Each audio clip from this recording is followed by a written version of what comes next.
I will kickstart today's objective. Okay, so welcome on board. Last week we actually covered what concept? Do you still remember what we covered? What the concept that we covered last week? Okay, maybe you can type it out in the comment segment for those who were here last week. What was covered without looking at the book? Yeah, without looking at the book. Okay, some of you brought up demand and supply. So let's do a quick content recap on demand and supply. I don't think it will be quick, okay, but it will be in depth. Okay, so for my second years, okay, especially if you have not attended the earlier session, okay, please make sure you catch up with the earlier content on lesson 2, demand and supply. That's going to be more in depth. Okay, so today I will be addressing what we have left off last week, and I will be touching on a little bit more extra things, okay, specifically exam conditioning. Okay, how is demand and supply going to be tested, okay, from the exam perspective. Okay, so let me off my WhatsApp, okay, and okay, we shall begin. So we'll do a quick content recap of last week. Okay, so we'll be going through the determinants, okay, the diagrams one more time, and today, okay, I will be going through, okay, two important questions out of the 3. Okay, so for my first years, I remember I covered, okay, in the very first lesson that there are 3 problems that arises from scarcity, right? When I covered PPC, don't know whether you guys recall. What and how much to produce, for whom to produce, and how to produce. Okay, so today I'll be using demand and supply framework to address 2 and 3. Okay, so these 2 are exceptionally important. Okay, please take notes. Okay, so essentially whatever that I cover today, you need to take notes because they're all not in the book. Okay, so total expenditure and total revenue approach. Okay, I will be talking about price reduction policies using the demand and supply framework. The objective is pretty much, okay, to address equity. Okay, later on I will address that, okay, in depth. If time permits, we'll go for a quick Kahoot quiz, and after that we'll go through how is it going to be tested in exams one more time, and we will do a time practice. Okay, this time around there is a time practice. Okay, I'm aware that some of you actually submitted a time practice last week. Okay, last week there's not supposed to be a time practice. Okay, so the time practice last week was actually to be done in class this week. So if you have done last week, okay, I will require you to resubmit this week again. Alright, so let's quickly run through the definitions again. Okay, so if you have your book, okay, please prepare your book. Right, so please prepare your book. Okay, we'll be taking down notes on your book as well.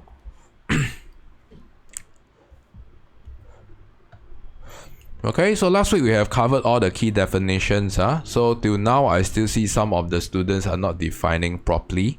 Okay, so whenever we are looking at demand, we are looking at consumers. When we are looking at supply, we are looking at producers. Okay, consumers' willingness and ability to buy at every given price over a time period ceteris paribus. Okay, likewise for producers, willingness and ability to produce at every various price over a time period ceteris paribus. So one of the keywords that's often omitted is the ability to buy and ability to produce. Okay, so please, okay, make a note down here, don't miss out these 2. Okay, later on, okay, I will go on a little bit more to establish relationship based question. Okay, but as for now, okay, we know that from last week, okay, the law of demand, as we see from the demand curve, okay, I'm just going to quickly recap what we have drawn last week. Okay, it's a downward sloping demand curve, right? A downward sloping demand curve tells us that price and quantity is inversely related. All right. So, okay, some of the keywords that are related to your demand curve will be movement along a demand curve, right? The price factor. Okay, so we are sliding from point A to point B back to point A. It's just like moving along the slide. Okay, so when price goes down, quantity demanded goes up. Okay, when price goes up, quantity demanded goes up. Okay, so till now there are still a lot of second year students that get quantity demanded and demand mixed up. Okay, so quantity demanded, okay, is attributed to price factor. It's a movement along your demand curve. So far so good? Alright, I'd just like to have a quick show of hands. Sorry to digress. Anyone has, other than the second years, anyone has learned price elasticity already? Not yet? The first years? No? Demand, right now is demand and supply, right? Okay. So I also emphasize, like I say, this is a very practical course. I don't want to focus excessively on content. So I just want to move quickly on to how exam is going to be tested. Okay, but we still need the basics. Okay, so far everything good about movement? Okay, moving up and down along your demand curve, this is a price factor. Okay, and last week, okay, we also learned about shifting of your demand curve, or what I call changes in your demand. So essentially, we are looking at holding your price the same. See? Okay, your price is the same. Okay, what happens to, okay, your demand shifting to the right and to the left? At every same price, you realize that your quantity demanded actually changes. So last week I actually imparted a very important acronym. Do you all still remember what's the acronym? For demand? Okay, that causes your demand curve to shift right and shift left. Without looking at the book.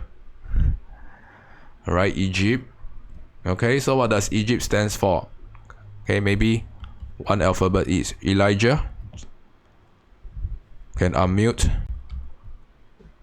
Without looking at the book. Next one is Raphael, followed by Joanne and Erica. Pick one. Expectation of future prices for E. Yeah. Okay, expectation. Raphael? Government policies. Okay, there's no government policies in demand, sorry. Yeah. Good. Pick another alphabet.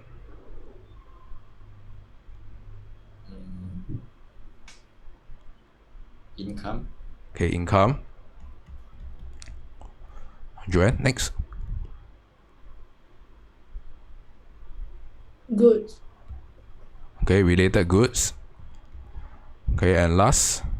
Okay, Erica, you probably won't hear, right? Okay, so I'll finish up the rest. Okay, but okay, I'll go through that in a short. Population, taste, and preference. Okay, so these are the 5. Okay, I would just like to recall using the book. Okay, page 4. Page 4. Okay, so no government here. Government is for supply, not demand. Alright, so last week, okay, I actually emphasized two important alphabets here. Okay, can you still recall what are the 2 important alphabets? Okay, that has extension topic to the future.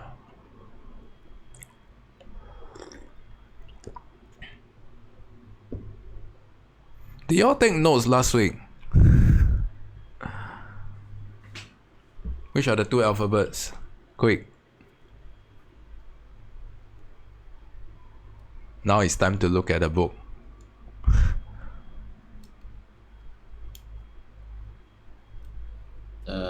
Goods and income. Great. Okay, so I'm going to briefly touch on these 2. Okay, so goods and income, okay, especially for H2 students, okay, they are related to your future topic. Okay, interrelated goods is what we call your cross elasticity of demand, XED. It's for H2 only. Okay, and for income, we are looking at YED. Okay, H2 only. So I will not go through these 2 concepts, but I just want you all to make a mental note here. Okay, if we can't get, okay, the basics right, okay, we cannot move on to more complex concepts at the back. Okay, so I just want to list one of these, okay, more complicated ones. Okay, so maybe I will use interrelated goods. Okay, so I'm also going to make an extension of the what I've drawn last week. So last week I actually gave you all a simplified approach. Okay, so can someone name me a pair of substitutes? Let's try substitutes. quickly. What is a pair of substitutes? Okay, Coke and Pepsi. Coke, Pepsi. Coke and Pepsi. So I'm going to show you how to use the book. Here. Alright, so it simply says that when price of good A goes down, demand for good B goes down. Likewise, price of good A goes up, demand for good B goes up. Okay, this is how the arrow works. Okay, so last week I was really clear. Okay, I only show you part of the diagram. So what is part of the diagram? Okay, give me a second. I want to check. Yep, my settings are right. Okay, so I only shown you the demand curve. Okay, but since last week we have learned price adjustment process, okay, and we have learned equilibrium prices. So today I will complete, okay, the diagram with a demand and supply curve down here.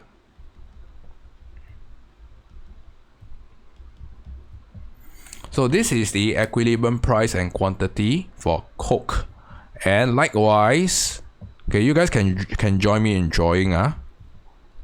Okay, your price and quantity for Pepsi.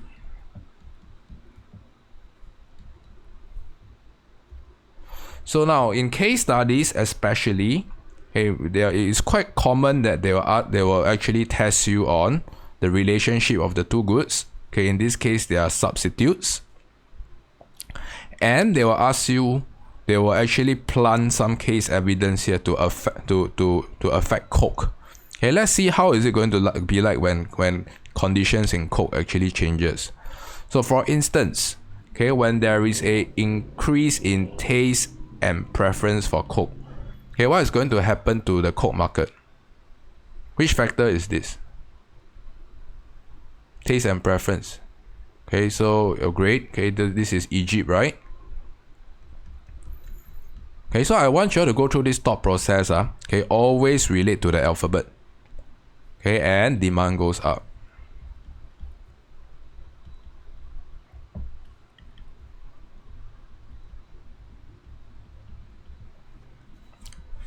Okay, so I want you all to observe this. Okay, so when prices goes up, you see that as a result of a shortage and an upward pressure on price on Coke, okay, what is going to happen to Pepsi here?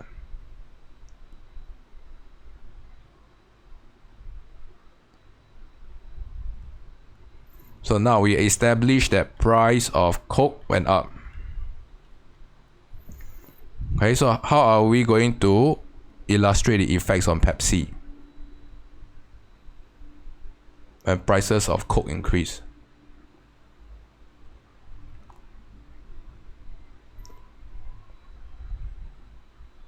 Okay, so we can see that demand for Pepsi is going to go up. Why? Okay, we can see that as a result of increase in price of Coke, okay, quantity demanded for Coke will go down. Okay, so this is how it looks like. Okay, you see quantity demanded of Coke will go down due to higher prices. Okay, so this is the effects on quantity demanded of Coke with higher prices, and this will result in a substitution effect. Okay, and result in higher demand for Pepsi.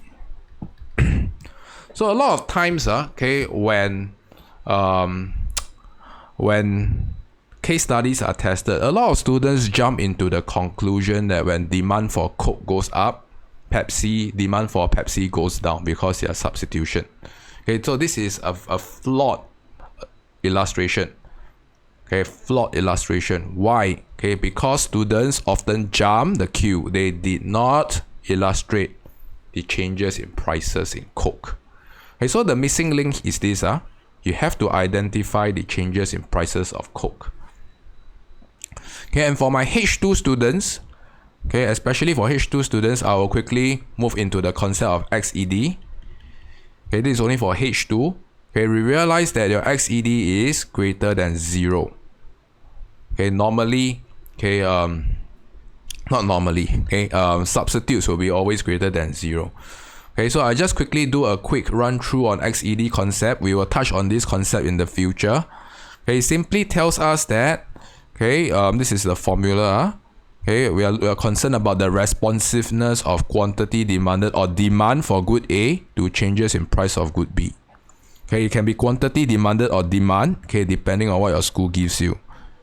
Okay, so when XED is greater than 0, just now I want you all to observe. Okay, I just strike this. Okay, price of Pepsi goes up. Right? Okay, what happens to Coke? You can see that demand for Coke is going to go up as well. Okay, that's why it is positive. Okay, I'm just tweaking what I've drawn earlier on to the formula here. Okay, so for my H2 students, okay, we will be going into XED very soon. So XED will be looking at, okay, substitutes, complements, and the magnitude of your shift. Okay, more importantly, the magnitude of your demand curve shifting. Okay, so this is to plant a future node for the in the future. So another thing to pay attention to, especially when you learn XED, is to observe the direction. Okay, they have to, if XED is greater than 0 or if they are substitutes, they have to go in the same direction. Okay, and we can actually observe this, okay, from we can actually observe this from your diagram here. You can see that. Okay, when price goes up, okay, or for good A, this is good A. Okay, demand for good B goes up. Okay, price. Okay, they goes in the same direction. Okay, so I will touch on this a little bit more. Okay, so far any questions? Okay, putting aside XED, XED is a side quest, okay, but the main part is this. Okay, so this is how we want to show the full illustration, okay, and just now I point out a very important fallacy really. Okay, make sure we can avoid that. Okay, so far everyone so clear? Okay, and last week we actually addressed the difference between demand and supply. So for the viewers out there, if you miss out the clip last week, if you find that I'm going really quick, okay, make sure you check out the earlier lesson on demand and supply, because this is where I actually spend time to derive one by one. Okay, today is just a recap. Okay, so in a nutshell, okay, the difference between the two, okay, I'm going to list down all the key difference for students who did not copy down last week. Okay, so changes in demand, okay, we are looking at shifts. Okay, changes in quantity demanded, we're looking at movement. Okay, so sometimes this is known as non-price factor. So whenever you encounter demand and quantity demanded, okay, you have to know immediately, is it a shift or movement? Is it a price or non-price? So if you cannot get past this, okay, you cannot proceed on to next week. Next week, we will be looking at price elasticity of demand. Price elasticity of demand, we'll be looking at movement. Okay, the extent of your quantity demanded changes. Okay, when there's change in price. Okay, we'll be exemplifying the slope of your demand curve. Clear? So with this, okay, I am going to move on, okay, to supply. Okay, earlier on, okay, I have defined what is supply already, right? Okay, the amount of goods and services that producers are willing and able to produce at every various price over a time period, ceteris paribus. Right, so I have also went through, okay, the diagram, okay, of upward sloping supply curve. Okay, they are positively related due to law of supply. When price goes up, okay, quantity supplied goes up. Okay, notice that I use the word quantity supplied. Right, so some of the key terms that are associated are movements, and this is a strict price factor. Okay,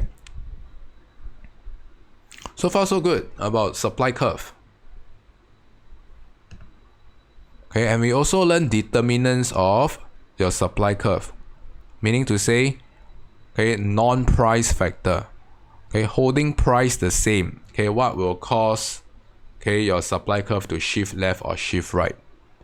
Okay, so what was the acronym that I shared last week?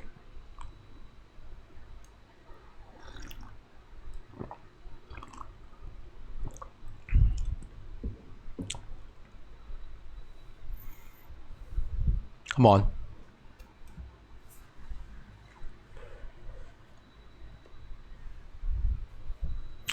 web pigs. Okay, I'm not going to ask you all to spell again, okay, but you have to know this by heart. Okay, if not, it will be like earlier on. Okay, you spell out the wrong alphabet. Okay, so I'm going to go straight to the book. Okay, and web pigs. Okay, and earlier on, okay, I mentioned that there are a few important alphabets. Okay, which are the few important alphabets?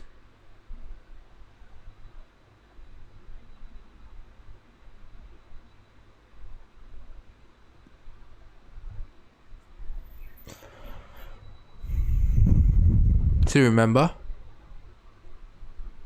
Okay, these are is the pig, okay, that we want to be concerned about, pig.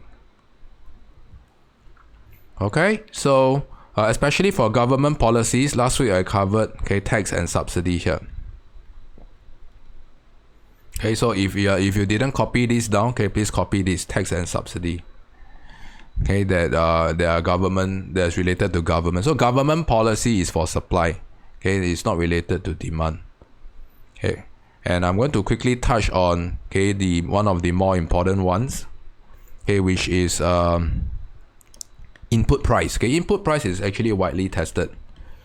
All right, so what was the last week I actually shared something that's related to input price. Okay, what was the term that I used? What do you need to incur, okay, when you use factor of production? Cost of production. Okay, COP. Okay, COP is king. Cost of production. So your input price of the good, okay, if you are producing rice, the input price will be what? Fertilizers, labor, okay, capital goods. Okay, so any changes in any of your input price or input cost will affect your cost of production of producing rice. Okay, and this will cause, okay, your rice production to shift right or shift left. Here's the diagram. Here. Okay, so when there's a fall in price of your fertilizers, for instance, supply curve will shift to the right. Okay, so recently, okay, because of the ongoing war, okay, you guys know there's a war ongoing, right? Okay, and did you guys realize that your price of your electricity went up? Didn't. Okay, because you guys don't pay your electricity bills, obviously. I am. Okay, so I see that the electricity cost actually went up twice. Right? So what are some of the... How can we apply the framework here? How can we apply this framework here? Okay, so coincidentally, S will work really well here. Okay, due to a fall in sellers in the market or supply shock. Okay, these two works really well. Okay, so you can see that, okay, because of the ongoing war in Russia and Ukraine, these two are the biggest natural gas producers. Okay, this will actually lead to a fall in number of sellers, okay, or a supply shock. Okay, and you realize that the cost of producing electricity is going to go up. Okay, so supply curve will shift to the left. And so this is one very practical usage of what you see, okay, in recent days. Alright, so last week I also emphasized on competitive in supply. Okay, this is one of the very important ones. Okay, so I'm going to skip this, but if you miss out the clip last week, please catch up on the example of how competitive in supply is used. Okay, so today, okay, I will be introducing you guys a new approach. Okay, I forgot to make this formal. Yeah, I'll probably add this here, make a new page. Okay, it's called relationships. Okay, this is not in the book. Okay, so please copy this down. So, there are case studies questions that are concerned about relationship. Even my year 2s now still can't differentiate, okay, what are relationships. Okay, so I'm just going to do a quick rundown using demand and supply framework. Okay, what are the relationship based questions? Whenever you see a relationship question, they ask you to deduce the relationship. Okay, you have to break it down into two halves. You have to identify which one. Okay, so they are going to be related by goods, or they are going to be related by variables. Okay, let's go through the easy one first. Variables. So if you look at our definition, okay, demand and supply, do you see that? Okay, it tells us that price and quantity demanded. Price and quantity demanded is a variable. Okay, so when you observe that these two are variables, okay, the correct answer to use, okay, would be, there are only two possible options, okay, positively related, or directly related. Some schools use directly proportional, sure.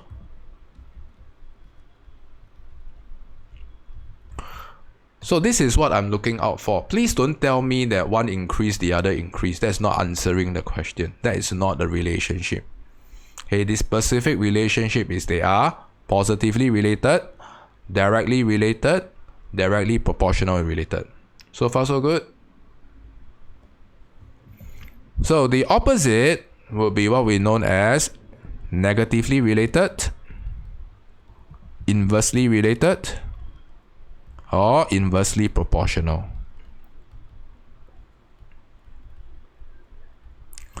Okay, so you can see that law of supply tells you that your price and your quantity are, they fall under the category of 1.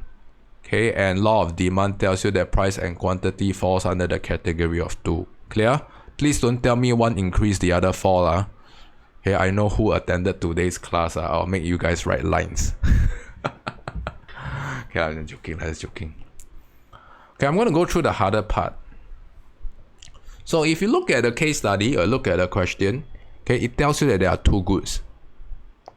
Okay, let's say, okay, HDB resale flat, okay, and new HDB.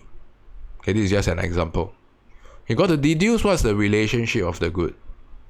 Okay, and there is a scientific way to look into that.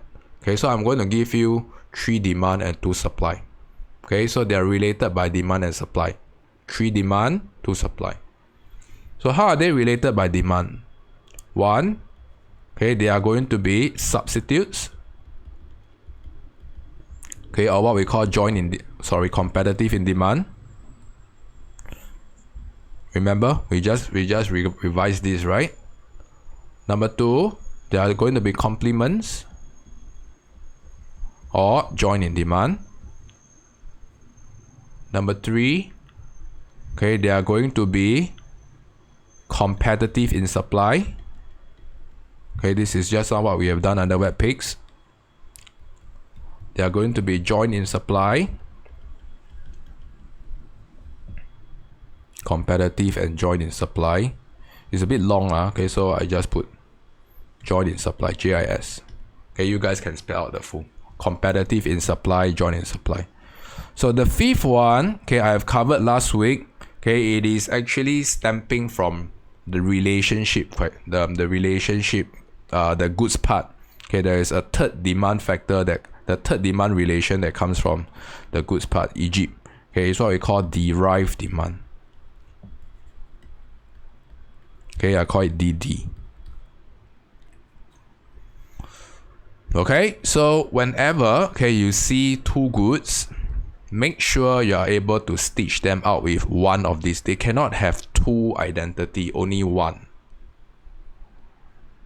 Clear so far? Okay, so I'm looking out for very precise terms. Anytime you deviate from this 7, okay, you are asking for trouble. Good. Alright, okay, I am going to move on to, am I done with supply and quantity supplied already? Let me take a look. Quantity supplied. Oh yes, yeah. Okay, I'm so sorry, I digress. Okay, so relationship, supply versus quantity. Okay, so supply and quantity supplied. Okay, so this is a quick recap on supply and quantity supplied. Okay, so I just want you all to look out for, okay, when there's a change in supply, okay, this is a non-price factor. Okay, whereas change in quantity supply is a price factor. This is a shift, a movement. Okay, I believe if you have copied this, you will get this last week. Okay, and next week we'll also be looking into okay, your price elasticity of supply, okay, PES, okay, on, okay, the responsiveness of your quantity supplied, okay, with response to changes in price. Okay, so this will be exemplified in depth next week. Okay, so far so good. Okay, I am going to move on to some of the advanced topics now. Okay, so I will possibly combine price adjustment process with the first two questions on what to produce and how much to produce. So last week we actually covered, okay, the price adjustment process. Okay, I don't know whether you guys remember. Okay, it was the it was the SIR approach. Do you still remember the SIR? What is the SIR that was stated last week?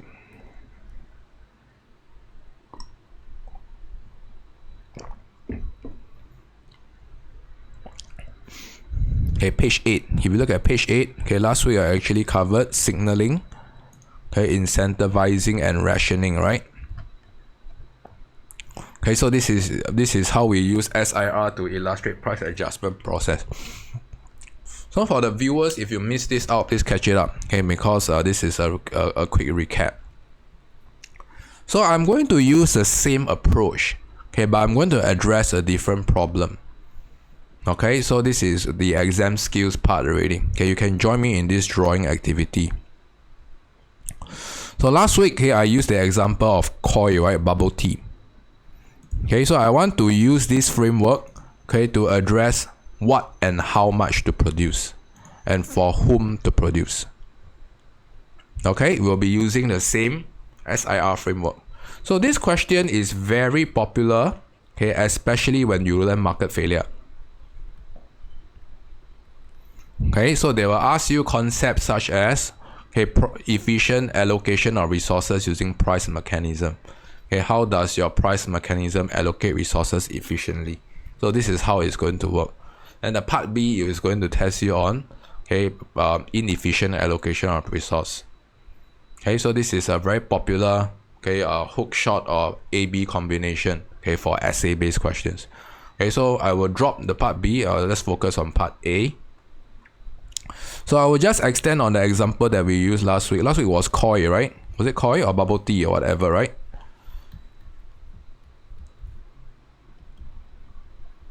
Okay, so let's redraw this. Okay, so let's say this is the market for koi.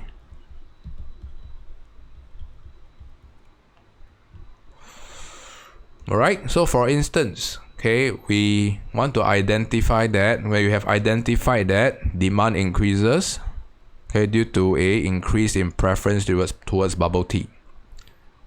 Okay, and we actually see that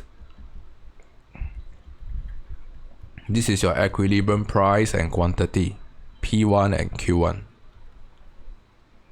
Okay, so how do we actually use this illustration to address what and how much to produce? Alright, so remember last week we covered SIR framework, signaling, incentivizing, and rationing, right? So there are three functions of price. For what and how much to produce, okay, you have to use the first two alphabets. Okay, so follow me closely. So I want you all to look at, okay, initially when there's an increase in demand. Okay, I have mentioned to you guys before that you have to identify that, okay, when there's an increase in demand, okay, this will lead to a shortage. Okay, where quantity demanded exceeds quantity supplied. You see there's a shortage? So now let's go back, okay, to what happens or what is going to happen to the shortage. Okay, we can see that, okay, for consumers, okay, who wants to get hold of koi, okay, they know that there's a shortage, so the only way, okay, to get hold of koi, okay, is to offer a higher price to the producers. In other words, they will send a signal to the producer, okay, that, hey, I am willing to pay a higher price at P0 price. Okay, are you following me? Okay, so we have utilized the signaling. Okay, and producers receiving the signal, okay, they will be more incentivized to produce more bubble, more koi. Okay, because of higher price, quantity supplied for koi is going to go up. So where do they come from? Okay, or rather, where are the koi producers coming from? Okay, they could be existing Milo coffee producers, right? Okay, they do have the resources to produce bubble tea. So what they do, okay, they simply put aside Milo coffee tea production, okay, and they will respond to price changes and step up in the production of koi. So we can actually see that, okay, in a short time frame, okay, we have exhausted two alphabets: signal and incentivize. And we actually see that there's still a shortage, okay, but it's a smaller one. Okay, so this process will continue indefinitely, okay, until the market is said to clear at P1 and Q1. Okay, so instead of market clearing at P1 and Q1, we can tweak this question into what and how much to produce. Okay, so for the what part, we can illustrate that producers are, okay, going to be more incentivized to produce koi. Okay, they will switch from other production to produce koi. They will focus on koi production because of higher price. How much to produce? Okay, we realize that the price mechanism, okay, will allocate resources efficiently such that, okay, the market will clear at P1 and Q1. How much to produce? Okay, so when you address what and how much to produce, make sure you take the perspective of producers. Okay, and illustrate on, okay, how do they respond to incentive to step up in their production, okay, on that particular good. Okay, and till when will they stop at P1 and Q1? Okay, so for what and how much is essentially the first two alphabets. So far so good. So this was actually done last week under a slightly different approach. Okay, so this is more exam style. Alright, so the next one is for whom to produce. For whom to produce, we'll be looking at the last alphabet, rationing. For whom to produce, we are essentially addressing, okay, effective demand. What do we mean by effective demand? Okay, for whom? Okay, and effective demand. So we see that, okay, this is the part that I did not illustrate. Just now I emphasized on this side, the left side. Okay, now let's look at the right side. We realize that, okay, when consumers start to signal higher intention to buy, higher price of higher intent to buy. Okay, I'm going to erase this. I want you all to follow me. Okay, you can see that whenever there's higher price, quantity demanded goes down. Right? Higher price, quantity demanded goes down. So how do we illustrate this? Okay, it simply tells us that for certain consumers, okay, they are willing, but they do not have the ability to buy because they have been priced out of the market.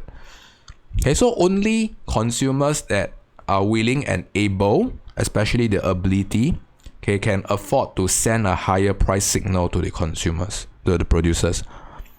Okay, the lower income consumers, they cannot afford, okay, to purchase bubble tea at a higher price. So this constitutes to ineffective demand.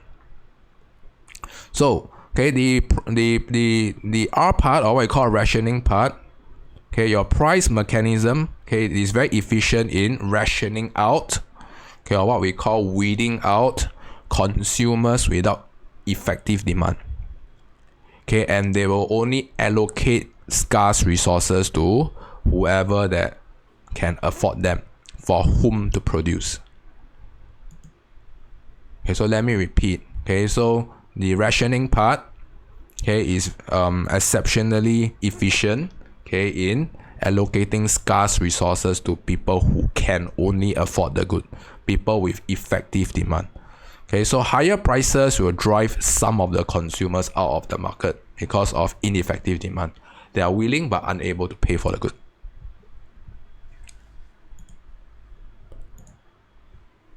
Okay, so it leaves us with the last question: how to produce. If you recall, okay, there's a how to produce, right? Hey, how to produce, okay, cannot be illustrated using demand and supply framework directly. Okay, so that will be your homework to find out, okay, how to address that. But okay, for whom to produce and what and how much to produce, okay, this is the demand and supply approach. Very, very useful. Okay, and I can guarantee that it's going to come out in your exam eventually. Clear? Questions?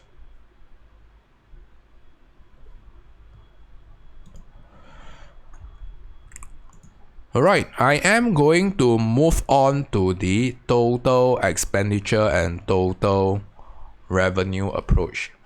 Okay, so I want you all to copy down, okay, before we go for a break. Okay, this is not in your book. So this approach, okay, has to be combined with a future topic of price elasticity of demand. Okay, and I will show you how to use demand and supply framework to illustrate this. Okay, so please join me in drawing, very important. So till now, I still have a lot of second year students that don't know what is total expenditure and total revenue. So I'm going to show you quickly how do we illustrate that. Okay, so everything that you draw, okay, must be complete with a demand and supply diagram. Okay, and illustrate your equilibrium price and quantity. So far so good? Okay, and next, okay, what is consumer expenditure and what is producer's revenue?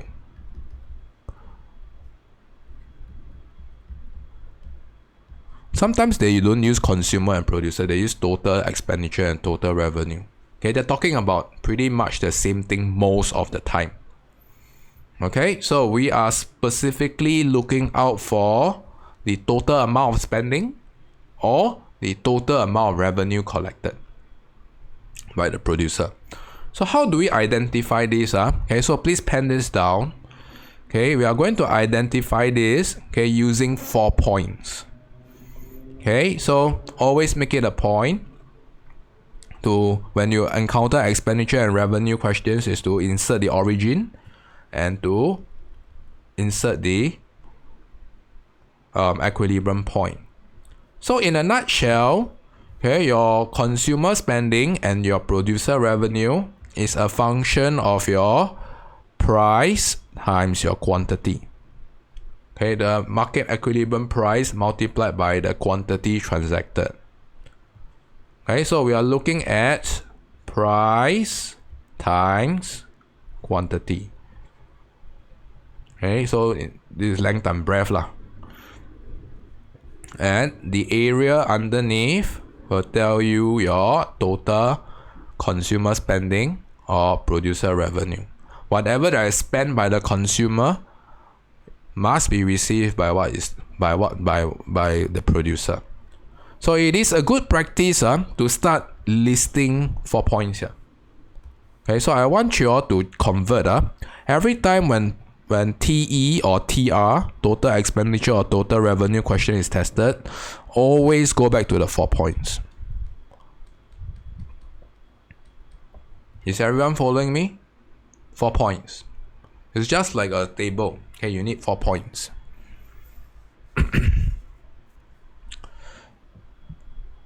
Questions? This is a very simple diagram illustration. So now I am going to move on, okay, to an exception here. Okay, you realize that most of the time, total expenditure and total revenue will be the same. Okay, in the exception of, can you all tell me what is an exception here? Are you all familiar with the exception?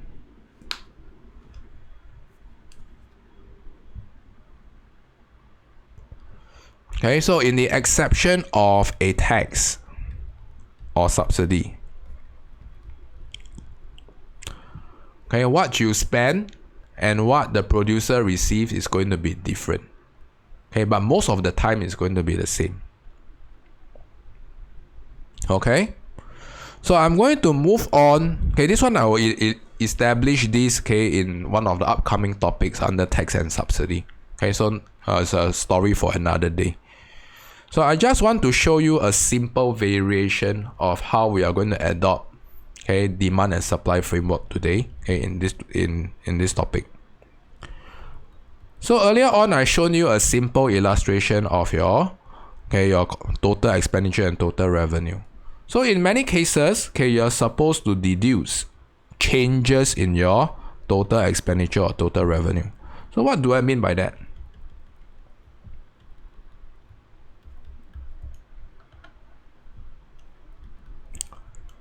Okay, so this is only applicable. Okay, I'm going to show you some of the variations. But anyway, I'll just quickly move on. Okay, so let's say when there's an increase in demand, okay, you're supposed to illustrate the changes in your consumer spending or producer revenue. Okay, so how do we illustrate this? Okay, if you understood what I'm saying earlier on, it always goes back to the 4 points, right? Okay, so we want to find out the origin, the price, the initial equilibrium point, okay, and the initial quantity. Next, we want to find out the origin, price, new equilibrium, new quantity. So the question can be phrased like this. Okay, they want you to illustrate what happens to the consumer spending, okay, when there's an increase in taste and preference of a good or whatever demand factors. Okay, so whenever you encounter such an approach, make sure you state the before and after. Okay, so the before would be 0, P0, E0, Q0. Right? The after would be 0, P1, E1, Q1. Are you all following me? Okay, so you have to state whether it increase or decrease. So obviously the rate is going to be bigger than the black. Okay, so it actually went up. So this is a very simple illustration, okay, that is revolving around demand. Okay, so in a nutshell, okay, your consumer spending or your producer revenue goes in the same direction as your demand. Okay, when demand goes up, spending and producer revenue goes up. When demand goes down, your spending and your producer revenue goes down. Is everyone clear? Okay, so this is the easy part. Okay, and there's a shortcut. Okay, the shortcut, instead of going through these 4 points is what I suggest. Okay, it's going to be correct. Okay, if you are foundationally stronger, you can consider shading the difference between the two. Okay, the orange shaded part, okay, will illustrate, okay, the increase in spending. You can also use shading to illustrate. Okay, so this is the basics of TE and TR using demand. Very straightforward. Okay, your TE and TR will go in the same direction, okay, as your demand curve. Okay, so next week I will be illustrating a variation called supply. So whenever there's a change in supply conditions, okay, it's not as straightforward as demand. Okay, so I just want you all to pay attention. This one, okay, is widely tested and a lot of students mess up. Whenever you encounter a change in supply or wet peaks condition, and they ask you to deduce TE and TR, it won't be as straightforward like this. Okay, so next week we will have to pair this concept with price elasticity of demand. Okay, we'll be looking at the slope of your demand curve to deduce the effects on your spending and your revenue. Okay, so your slope of your demand curve will determine the outcome. So a lot of students actually miss out this. Okay, so there are some things I can't cover today. Okay, because you guys don't have the concept. You only have the basic. This is what we have, but this one not yet. Okay, this one we also have. Okay, so everything step by step. Okay, but at least I just want to bring to your awareness how to illustrate spending and revenue. Okay, and the effects on demand. Okay, is everyone good so far?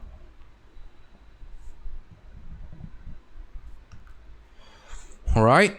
Okay, so with this, okay, let us go for a 5 minutes break. Okay, when we are back, okay, we will go through the remaining I will go through policies. Okay, and if time permits, I will do a quiz. Then we'll commence with the time practice. Clear? Okay, see you guys in 5 minutes.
Alright, welcome back. Okay, if everyone is back, please turn on your webcam.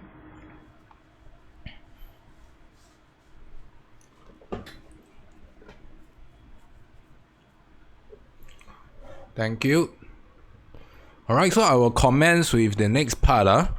Okay, so earlier on we have gone through what and how much to produce, for whom to produce, TE and TR.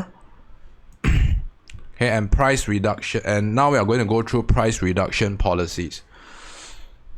So price reduction policies, sometimes they can manifest in both essays and case studies.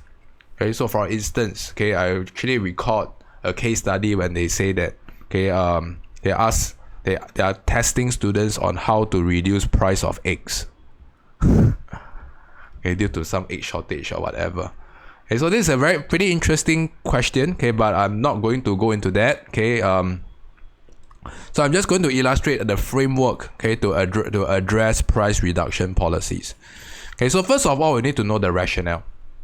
Okay, so price reduction policies, they are closely related to the concept of equity or income equality.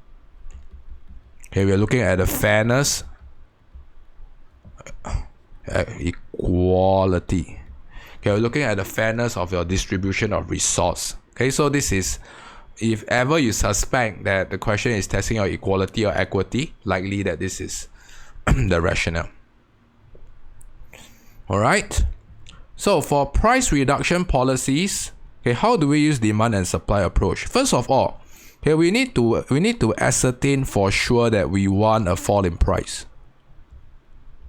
Okay, a fall in price can only be satisfied with these two conditions. There must be a surplus before it can exert a downward pressure on price. Right? So which are the two instances that will lead to a surplus? Can you type out which are the two instances that will lead to a surplus? What must happen to demand and what must happen to supply in order to result in us?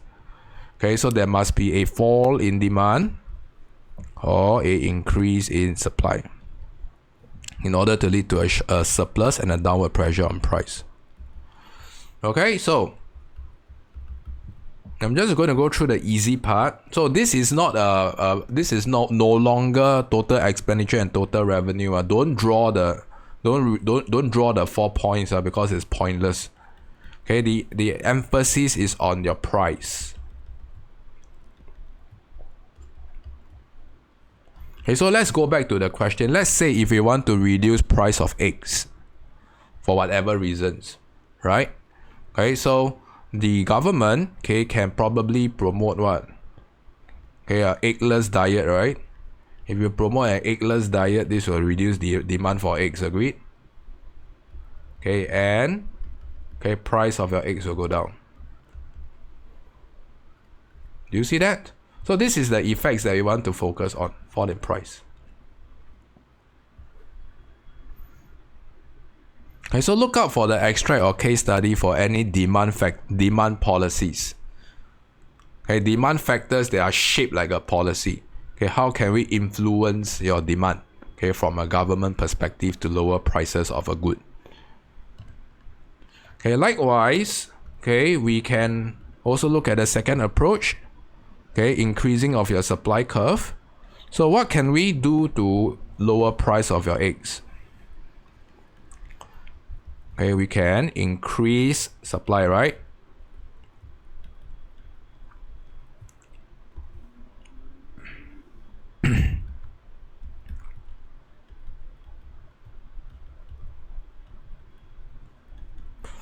Alright, so how can we increase the supply of eggs? For instance, we can import eggs from other countries. Then this will boost our number of sellers of eggs, or number of sellers of eggs domestically. So your supply curve will shift to the right, and this will exert a downward pressure on price. So notice that this is the emphasis. So in certain cases, we will use both of these. How do we use both of these? Now, I need you guys to be creative. Can you name me one substitute of egg? I'm not very good at baking. What is one substitute of egg?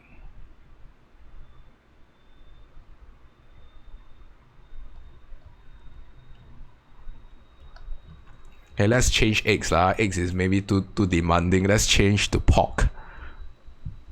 Right? So if we want to reduce price of pork, okay, we can use the same approach, right? Okay, promoting a porkless diet, okay, increasing import of porks. So there are certain cases where we can play around with the concept of substitutes. Okay, from the introduction of a subsidy. Okay, we can subsidize a related good. Okay, so what's a related good? What's a subsidy of pork? Maybe beef, right? We can subsidize beef production. Okay, and we can see that price of beef will go down. Okay, when price of beef goes down, okay, it's going to result in a substitution effect and a fall in demand for pork. Okay, and this will result in a fall in price of pork. Okay, so these are some creative usage, okay, of combining the two concepts together, okay, by subsidizing another related good, okay, affecting the main good itself. Okay, are you following me so far? So the objective is to lower price of pork. Okay, this time around, get rid of eggs. Okay, so you can see how a subsidy in a related market is going to reduce price of the main market. Okay, through a substitution effect. All right, the last approach. Okay, whenever we look at lowering price, okay, other than your standard demand and supply framework, okay, there's a third one. Okay, the third one, okay, requires us to have a future concept, okay, known as price ceiling. Okay, I will show you how it looks like. Okay, for my second year students or students who are more advanced, okay, this is how it looks like. Okay, a price ceiling. Okay, so we'll cover price ceiling in the future. Okay, you can actually impose a price cap on pork, okay, to prevent prices from rising exceedingly high. Okay, so I will not cover this. I'll leave this as a future topic to be covered. Okay, so these are the three main policies, okay, to address price reduction. Is everyone clear? At least for the first two. The third one no need yet.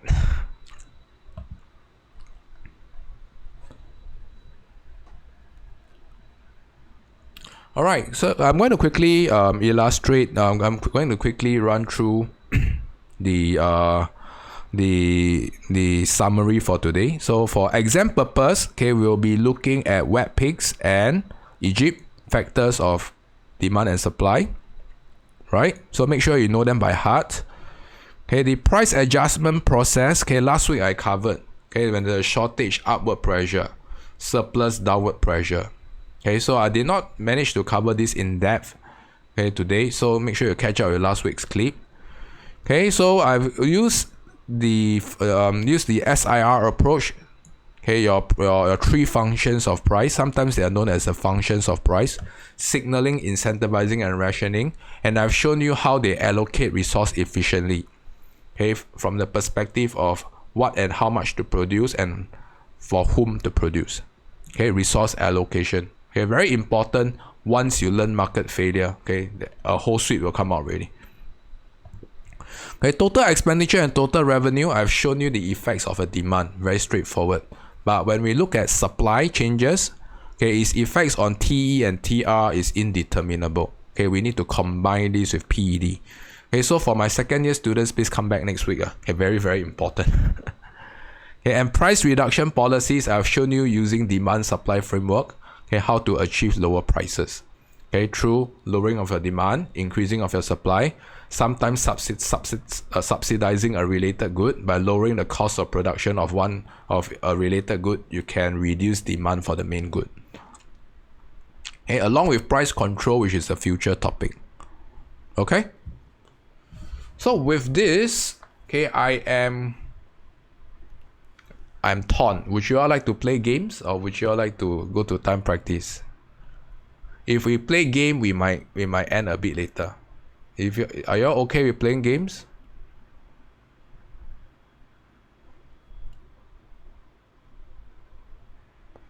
Okay. Okay, play game, okay. Come. join me.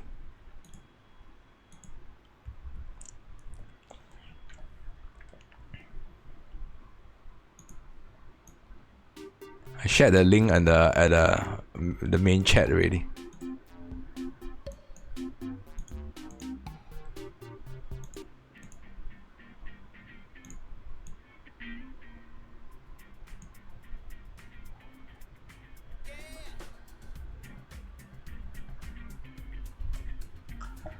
Okay, so this quiz is not difficult. Okay, but there are certain graphs, if it becomes too small, okay, please let me know.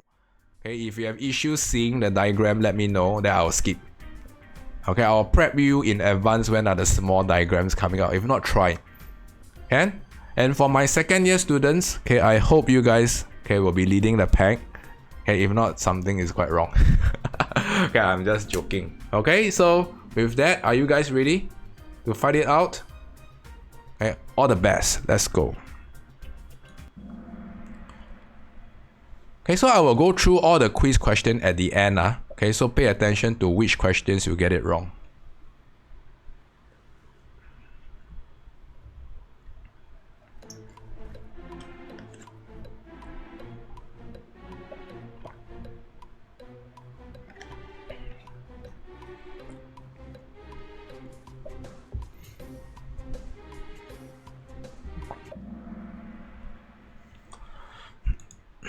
Okay, so pay attention which questions that you get wrong.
Oh, this is more. This is more. Okay, read. If it's too difficult, I will skip.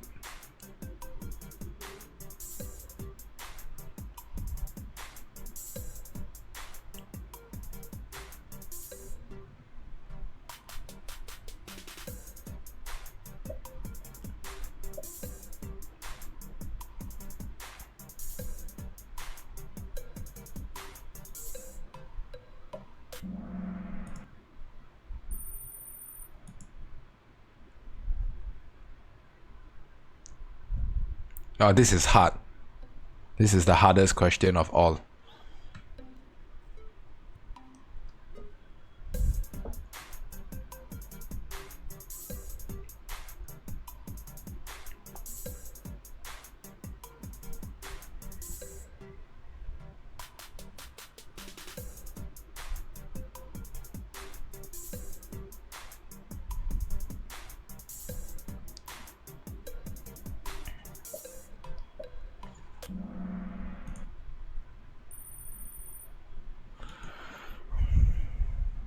Right, it seems like Erica and Raphael are almost tied.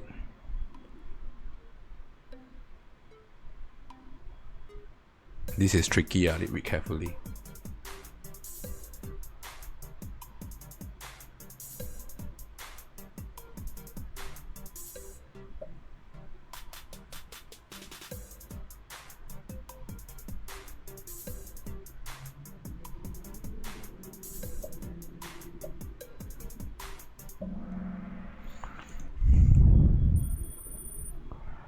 Alright, looks like Raphael is sealing the lead. Okay, make sure you don't flop for the last question.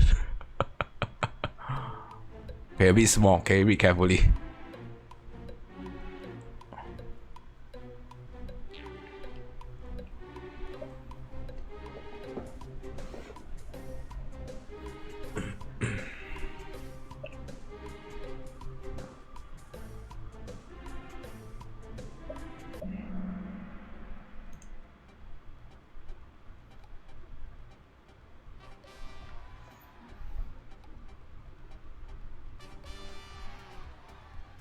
Okay, well done, Raphael.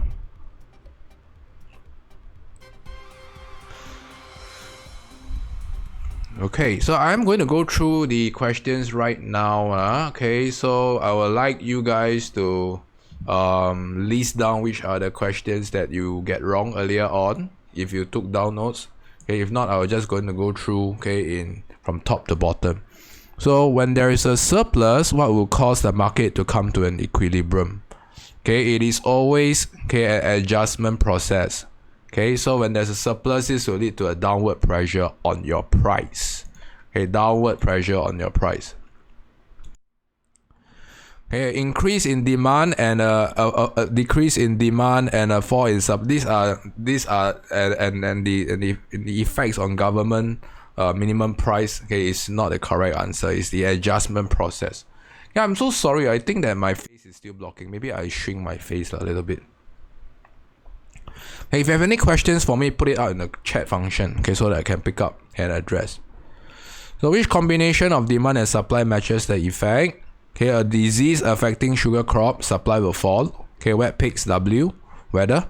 Okay, and harmful health effects on consuming sugar, taste and preference will fall. Okay, so both will fall. Okay, red. Right?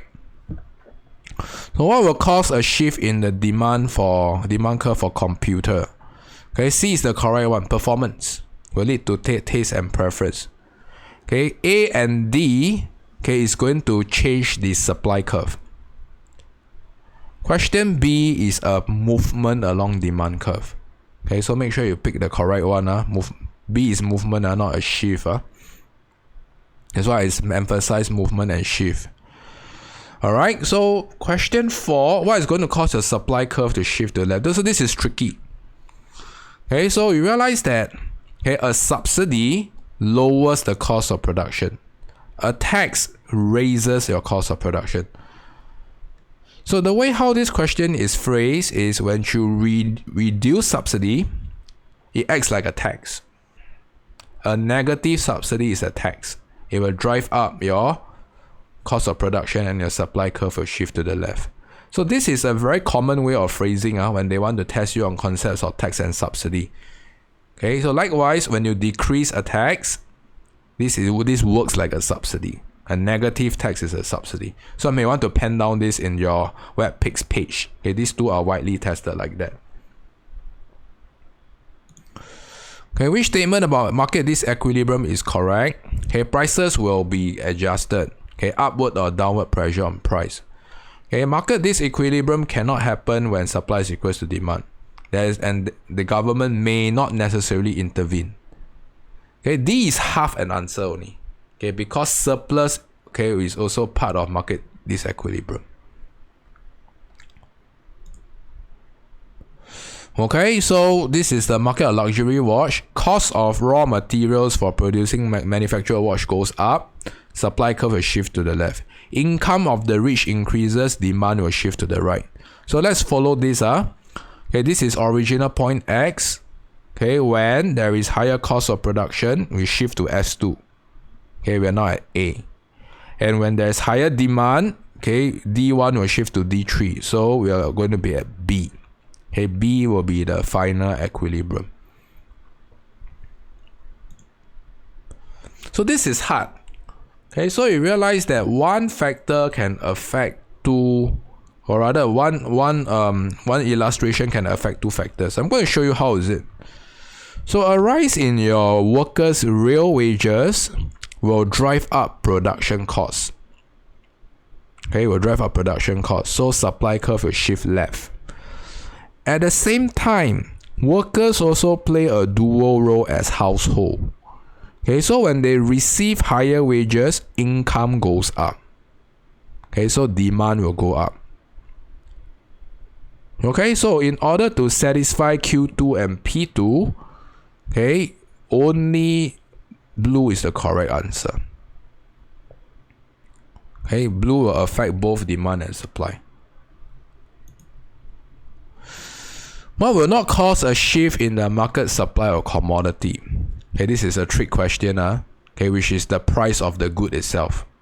Okay, the price of the good itself is going to lead to quantity demanded changing, not supply. Okay, the rest is going to affect the supply curve. Technology, web picks T. Price of your factor inputs, web picks I. Okay, introducing of a specific text, okay, web picks G. Okay, only C is a movement, it's not a shift. Alright, so for the last question, okay, you got to read carefully. Removal of a subsidy works like a tax. Okay, so supply will shift to the left. Successful advertising about wheat-free diet. This is tricky. A lot of students see successful advertising, they will relate to taste and preference. Not necessarily true. Taste and preference can be used to dissuade consumers to consume a particular good. So it will be a fall in demand, okay, and a fall in supply. So D is the correct answer. Okay, fall in demand and fall in supply will be D. Alright, so with this, I hope I have addressed the main bulk of the questions. Okay, so for the viewers out there, if you have questions, please let me know. For the students down here, later on, okay, once we finish our time practice, you still not sure, you can stay back and ask me. Clear? Alright, so I want you guys to access the lesson folder for today. Today we'll be looking at lesson 3. Okay, and we have a time practice down here. Okay, can you all look at your question paper? Okay, it should look like this. The market for steel.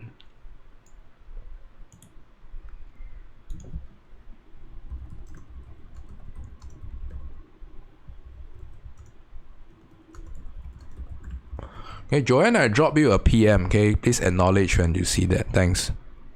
Okay, well, the rest, okay, let me know if you have difficulties accessing your question paper. Can you all see the market for steel? If you can, please type it out. Type it out. Okay, good, Elijah, thanks. Erica, yes. Raphael and Joanne. Okay, Raphael, yes. Joanne, can you see this question in your LMS? Alright, so I have 3 questions here. Alright, so what is the time that I've stated in the LMS? Is it 15 or 20 minutes? I can't recall. 15 or 20. Can you all type out? I'm not on the LMS. What was stated in the description? I'll follow the LMS timing.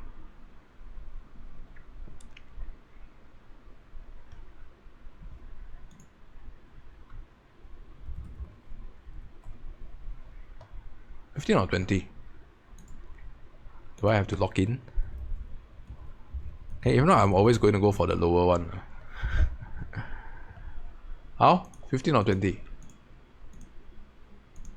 Okay, 20. Okay, let's stick to 20, Okay, so in that case, okay, I'm going to open up 4 breakout rooms. Anytime you need me, call me.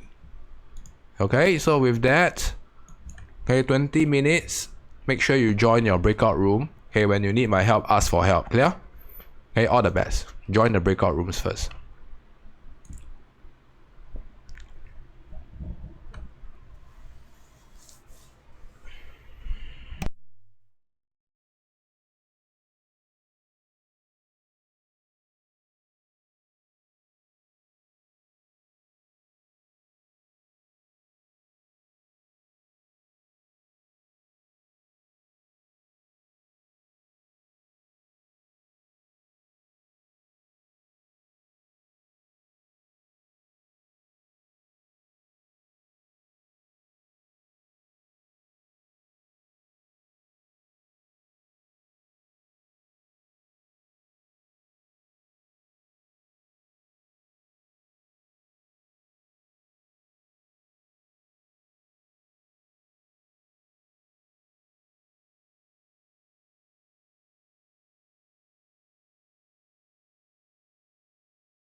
Hi, Joanne. Joanne? We need help? No, I went to get my paper, but this one, wait. Hey, if you need help, okay, press the ask for help button. You see the ask for help button? Yeah, I cannot find this one. I thought just now you said you can. Yeah, I thought it looked like that, but then I looked through the whole thing, quite different. Alamak. No. Okay, go to lesson 3. You see lesson 3? J1H2 folder lesson 3. Yeah, Anyway, you don't have a lot of time left. oh, okay, yeah, okay. Do you Thank see the market for steel? Confirm market for steel no other questions as market for steel okay? Yeah, Alright okay, yeah. Okay.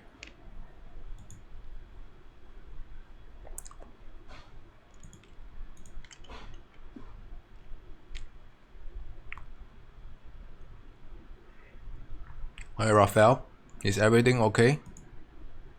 Hey, are you seeing the same question? Yeah. Do you see the ask for help button? Yeah. Hey, if you need my help, press that. Okay, then I'll be notified. Can? Okay. See you in a while.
Hi, Erica. Sorry.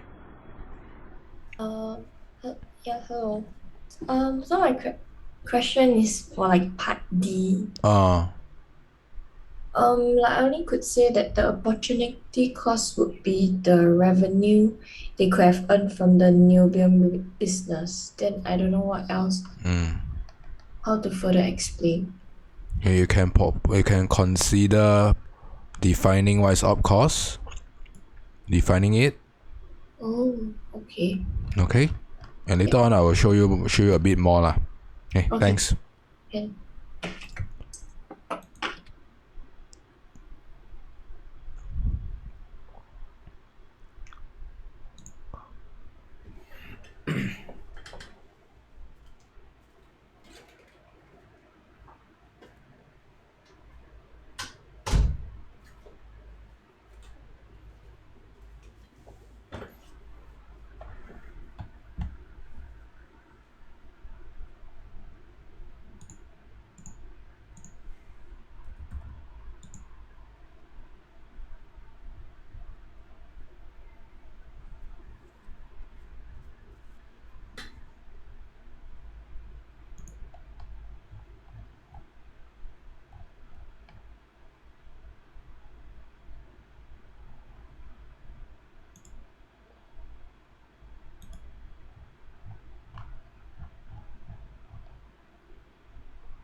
Right, welcome back everyone.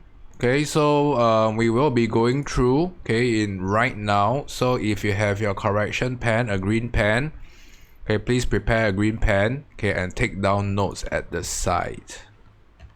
So for my first year students, this is probably one of the longer case studies you have experienced so far, right? Okay, I'm not sure, but I'm always a frontier of everything. So for my first year students, I don't want you to fault yourself if you did not meet the expectation of this script. Alright, it's always to learn from that. And for my second year students, there are some nasty habits that I would like you guys to remove starting from now. Okay, I will use the same yardstick that I expect from my first year students. Okay, so before that, okay, for my first year students, okay, for case studies especially, there are a few tips that you want to adopt. The first one is always look at the question first. You never start from top to bottom. It's always bottoms up. Okay, and with the question, you'll find out what you need from the extract. And the next thing that you want to be concerned about is how far have you utilized the extract, especially when they ask you to use tables, extracts. Were you able to raise examples from there? Okay, so case study and essays are slightly different. Okay, case studies, there's a heavier emphasis on application skill. Okay, so with that, okay, let's look at the first question. Using table 1 and 2, compare the relative changes in China's crude steel production and consumption from 1.1 to 1.4. Alright, so I'm going to highlight the important parts. 1.1 to 1.4.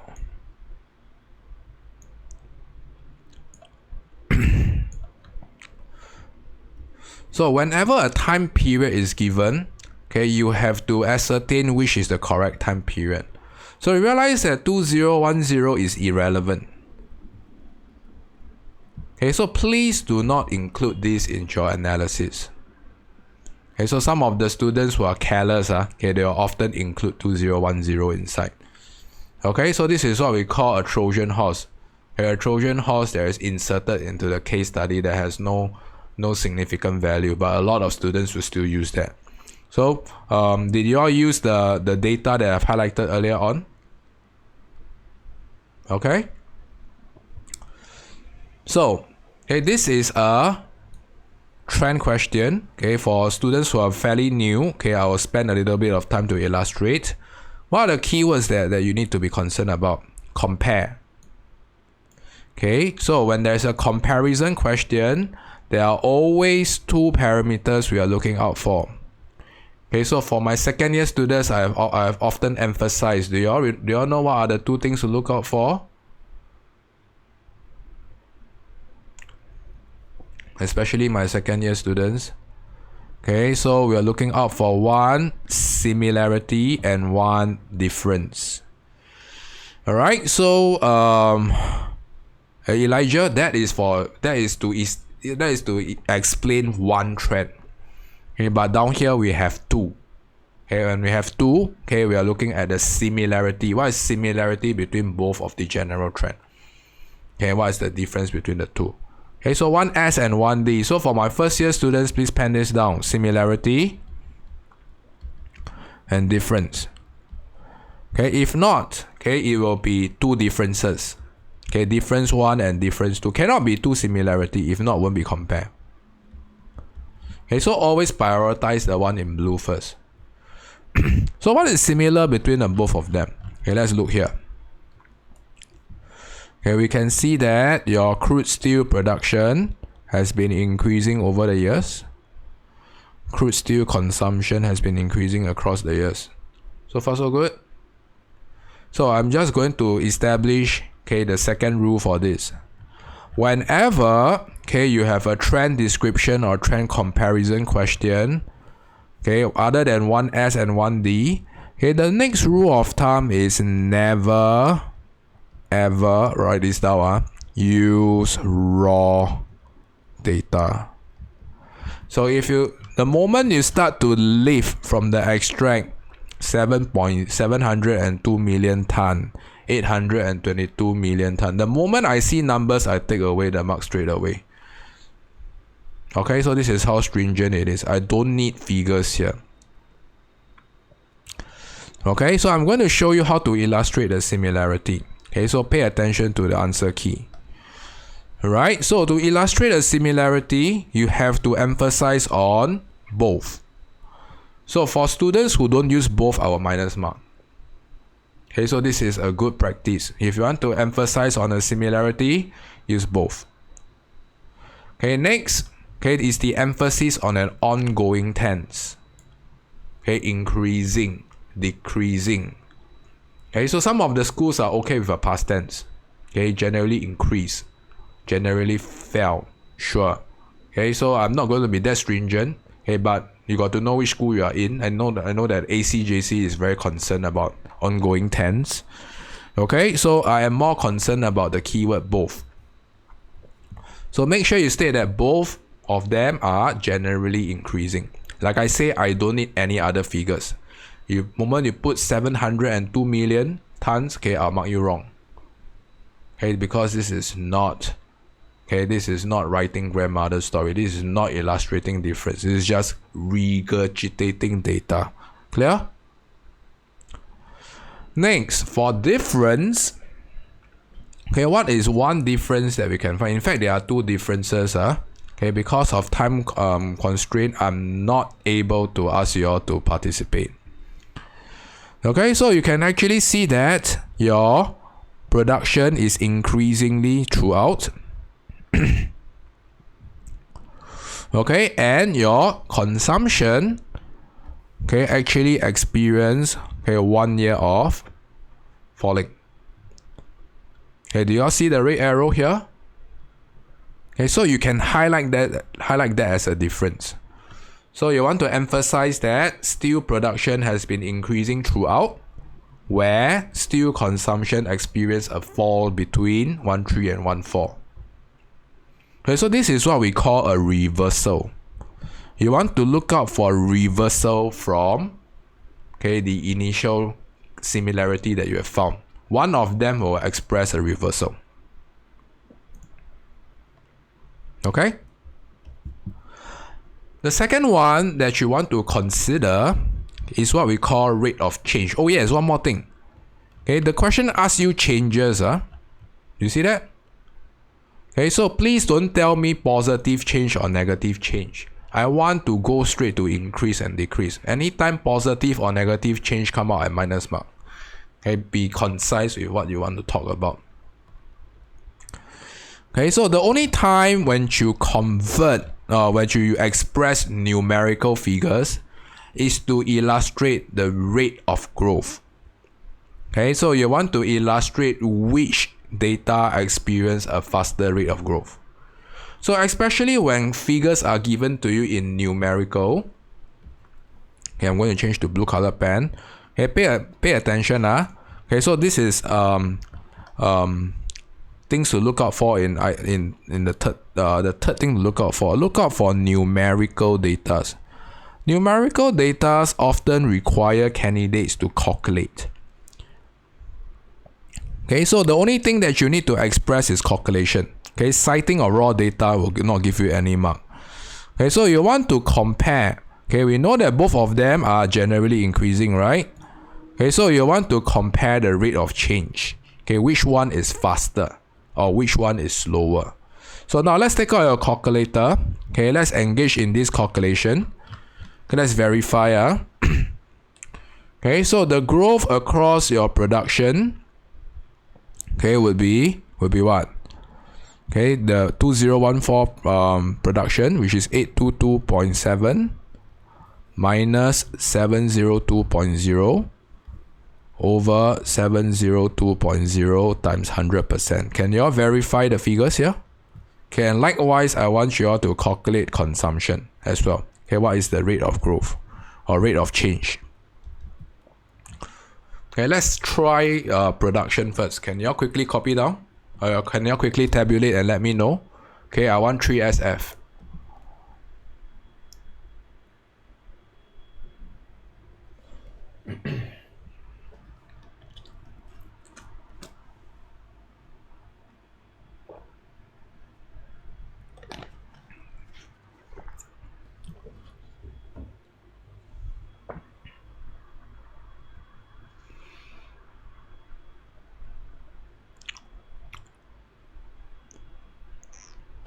Three SF. Okay, 17.2%. Can you all verify whether you got 17.2% for the first one? Can or not? Okay, what about consumption? Okay, what is the rate of change? So if you want to tell me one grows faster or one grows slower than the other, okay, more than often you are required to use rate of change, 10.9%. Can you all verify? Someone already calculated 10.9, So this is what happens when if you are careless and you use 2010 data. Then your answer will be irrelevant here because you'll be using the wrong set of data. So be wary of irrelevant or Trojan horse data. Okay? Okay, 17.2 or 10.9. So for difference, you pick one of the two. Okay, so I hope I have established some really quick ground rules on trend questions, especially comparison questions. So especially for my second year students, okay, I hope this won't come out again, okay, in terms of your answer response. Okay, make sure we get this right. And for my first year students, okay, pick up whatever that you can, okay, and then we move ahead. So the next question, okay, using the data, let's use the question paper. Using extract 1 and 2, identify one demand and one supply factor that could support the trend of global steel prices. So let's quickly break down this question. Right, 1 mark, okay, to identify what is the global steel prices trend. Okay, so we have, what's the year again? 11 to 14, right?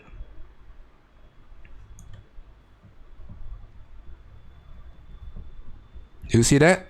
Okay, so if you were to stitch them up, okay, it's falling.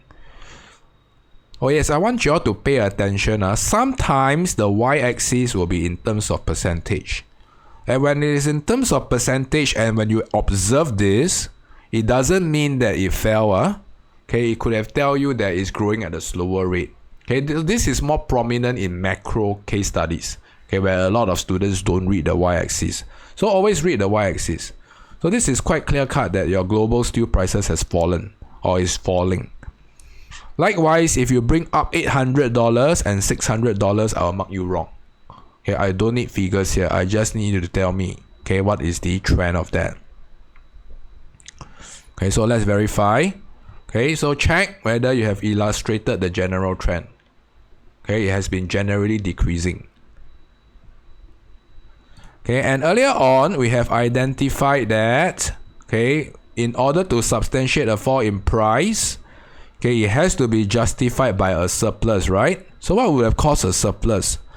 A fall in demand or a increase in supply? I'm so sorry today, I'm going to over exceed a little bit. Can you wait for me for a little moment? Sorry about that, okay, because we played a game. Okay, so we want to find out what is one Egypt factor that caused a fall in demand. Okay, and what is one supply factor that caused an increase in supply? Yeah, I apologize. Okay, my dog. Can you hear my dog?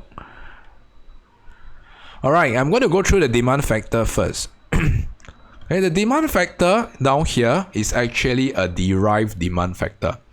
Remember, okay, it falls under loosely Egypt G, related goods. In this case, the related good is a derived demand. So how do we know it's a derived demand? Pay attention to the nature of the good. Okay, they're asking you about steel, right? And the final product, okay, is oil and gas. Okay, so when you suspect that a good, okay, there is of a nature of a factor input is being mentioned, okay, there's a high chance there is a derived demand question. Okay, so when there's a weakening of oil and gas market, okay, there is lesser need to build steel pipes, okay, to transport oil and gas. Therefore, derived demand of steel is going to go down. Okay, so this is exceptionally tricky. Okay, if you have any other demand factors that you'd like to try, type it out. Okay, I will clear these at the end. For supply factors, I have two factors. You can either tell me that there is a subsidy given by the government from extract 1. Okay, read extract 1, it will tell you that there's a subsidy. Okay, a subsidy will lower production costs and increase the supply of steel. Okay, so you notice that this COP factor is very powerful. Okay, it can come out in input prices, it can come out in most of the web picks factor. It will affect the COP. Okay, so subsidies. Another one that you can consider is, okay, so I'm just going to list down the demand factor, E, G, Y, P, T. Okay, this is G. And okay, G we have substitutes and complement. The third one is derived demand. Okay, so this is web pigs. Okay, this is what we call government policy. Okay, lowering of your production cost through a subsidy. Okay, supply factor number 2, okay, is web pigs. Which is the alphabet? Do you all know? Okay, firms, there are Chinese firms' expansion of steel production. Okay, this is likely to be the last alphabet, right? Higher number of sellers. Okay, and this will lead to oversupply of steel.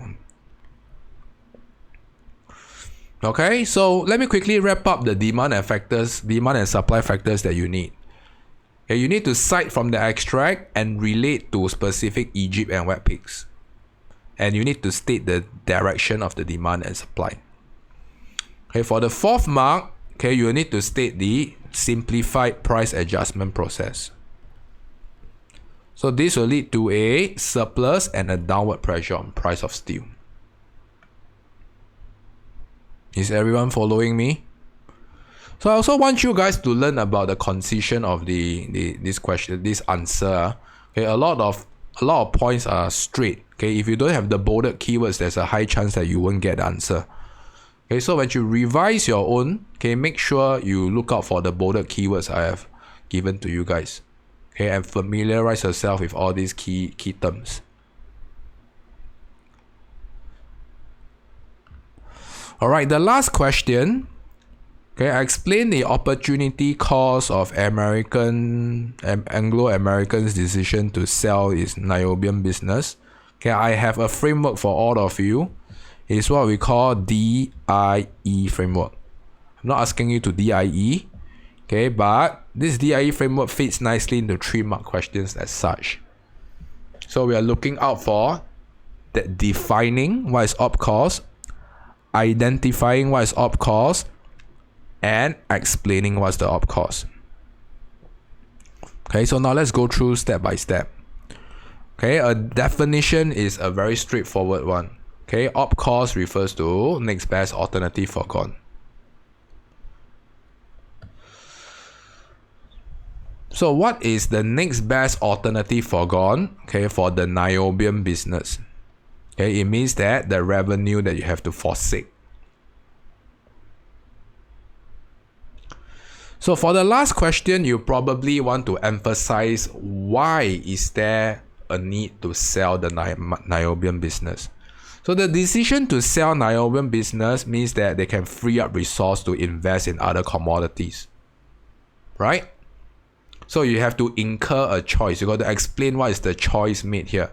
Okay, the present choice of investing in other commodities other than niobium, okay, will result in the potential revenue. You can reinstate, okay, that the potential revenue from my niobium business you're going to forego that, and you're going to earn higher revenues from other commodities, okay, such as probably titanium,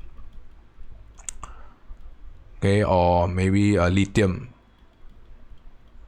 Okay, so you got to emphasize on the choice. Okay, what choice? Why are you doing? Why is Anglo-American business doing that?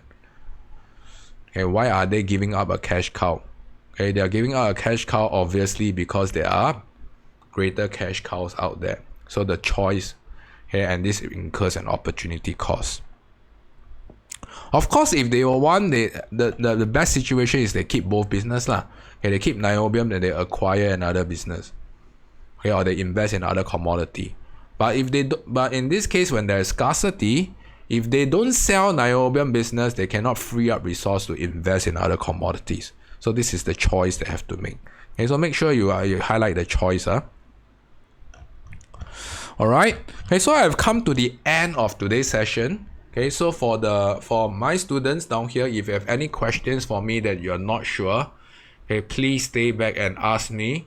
Okay, for the viewers out there, if you like this clip, okay, please like and subscribe to this channel. Okay, so with that, I'm coming to an end. If you have questions for me, leave it in the comment segment as well.